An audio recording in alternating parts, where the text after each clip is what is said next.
How do I begin sir? మీరు మామూలుగా కాసు కుటుంబం అని అనగానే అందరూ మనం అలర్ట్ మోడ్లోకి వెళ్ళిపోతాం. బికాజ్ ఒక లెజెండరీ పొలిటికల్ ఫ్యామిలీ నుంచి వచ్చిన సుబ్రహ్మణ్య పార్క్ గుర్తుకొస్తుంది. పార్క్ గుర్తుకొస్తుంది. ఇంత పెద్ద పార్క్, ఇవాళ KBR park is an iconic location Hyderabad లో. సో అటువంటి కుటుంబం నుంచి వచ్చిన మన కాసు ప్రసాద్ రెడ్డి గారు సేవ చేయాలి ప్రజలకి, I should make a difference in their life but in a different way అని ఎంచుకున్నారు. సో ఇది యాదృచ్ఛికమా లేక డెలిబరేట్ చాయిస్ అంటారా? అంటే నా పర్సనల్ బిలీఫ్ అమ్మా Swapna, nothing is deliberate, everything is divine. అది కాసు కుటుంబానికి జరిగిన, ఇంకొక కుటుంబానికి జరిగిన, మీకు నాకు ఎవరికైనా కూడా, I don't think anything happens without effort and destiny. Okay, effort లేకుండా డెస్టినీ లేదు, డెస్టినీ లేకుండా ఎఫర్ట్ లేదు. క్లాసికల్ ఎగ్జాంపుల్ మీకు నేను ఒకసారి ఒక ఫ్రెండ్ తో ఆర్గ్యూ చేస్తూ, అంటే నువ్వు డెస్టినీని అంతా నమ్ముతావు కాబట్టి నేను ట్రైన్ ఎదురుగా నుంచుంటే ట్రైన్ ఆగుతుందా అన్నాడు. కాదు, ఆగదు, అదే నీ డెస్టినీ అవుతుంది. You have to make an effort to get out of the way.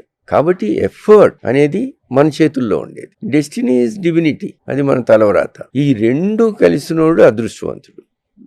అందరూ ఒక చంద్రబాబు నాయుడు గారు ఎందుకు కాలేదు, లేదా ఒక రాజశేఖర రెడ్డి గారు ఎందుకు కాలేదు, లేదా రేవంత్ రెడ్డి గారు ఎందుకు కాలేదు? రాజకీయంలో వాళ్ళందరూ, కేసీఆర్ గారు, వీళ్ళందరూ ఒక్కొక్కళ్ళు ఒక్కొక్క ఫీల్డ్లో, మీ ఫీల్డ్లో మీరు, ప్రతి ఒక్కళ్ళు ఇక్కడ ఇంతమంది ఈ షోలోనే మీ చుట్టూ so many camera people, so many other people contribute. ఒక సినిమాలో అందరూ కాంట్రిబ్యూట్ చేస్తే హీరోకి ఫేమ్ వస్తుంది.